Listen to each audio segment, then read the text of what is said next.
English is everywhere. From bustling city streets to quiet rural areas, you can hear English being spoken in countless accents and dialects. It's a language that has woven itself into the fabric of our daily lives. It's on our phones and computers, whether we're texting friends, browsing social media, or working on a project. English is the medium through which we communicate and connect. We hear it in music and movies. From the latest pop hits to classic films, English is the soundtrack of our entertainment, resonating with audiences worldwide. People use English to talk to each other all around the world.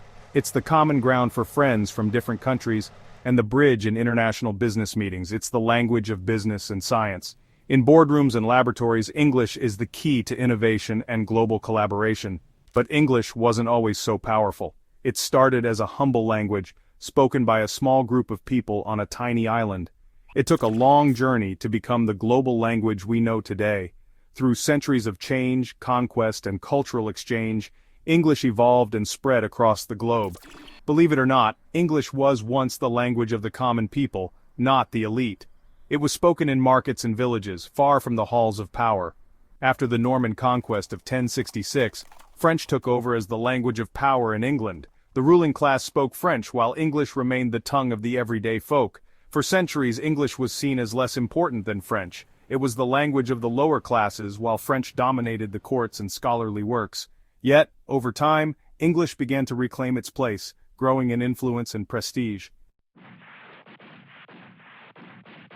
In 1066, William the Conqueror, the Duke of Normandy, launched a monumental invasion of England. This event marked the beginning of a new era in English history. He led his Norman forces to victory at the famous Battle of Hastings, a fierce and decisive conflict that saw the fall of the English King Harold. This victory was not just a military triumph, it fundamentally altered the course of English history, reshaping its social structure, governance, and even its language. Following his victory, William was crowned King of England on Christmas Day, solidifying his control over the newly conquered territory. The Normans hailed from northern France, a region known for its rich culture and architectural advancements. With them, they brought not only their military prowess but also their language, customs, and cultural practices, which began to permeate English society. French quickly became the language of the court, law, and government, influencing the administrative and legal systems of England. While English continued to be spoken by the common people, it was relegated to the lower classes, creating a distinct linguistic divide between the nobility and the peasantry. For about 300 years after the Norman conquest, England had two languages. French was the language of the ruling class, English was the language of the peasants and farmers. The two languages influenced each other. Many French words entered the English language. Words like government, justice, and literature all come from French. This period had a profound impact on the development of the English language. Section 4. English rises again. Over time, English started to make a comeback. The Hundred Years' War fought between England and France from 1337 to 1453 played a role in this shift. English soldiers and commanders needed to communicate with each other. Another factor was the Black Death, a terrible plague that swept through Europe in the 14th century. Many French-speaking nobles died. This tragedy weakened the hold of French on English society.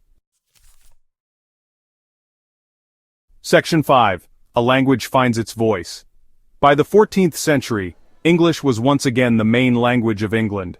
This period marked a significant transformation in the cultural and social fabric of the nation.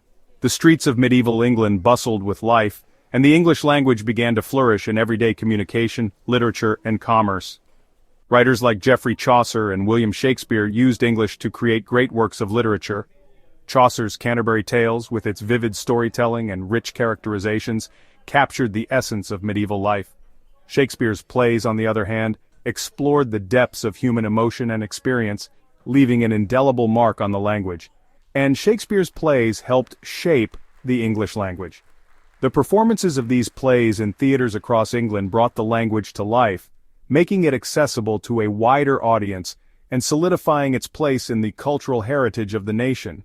The invention of the printing press in the 15th century also helped spread English. This revolutionary technology allowed for the mass production of books, making literature and knowledge more accessible to the general public. Books became cheaper and more widely available. As a result, literacy rates began to rise, and more people could engage with written English, further cementing its status as a dominant language. English began to spread throughout the world as England established colonies and trading posts. The language traveled across oceans and continents carried by explorers, traders and settlers, embedding itself in diverse cultures and societies. The journey of English from a common language to a global one is remarkable. It reflects the dynamic nature of language and its ability to adapt and grow in response to changing historical and social contexts. It shows how language is constantly evolving and adapting to new circumstances. From its humble beginnings to its current status as a global lingua franca, the story of English is a testament to the power of communication and cultural exchange.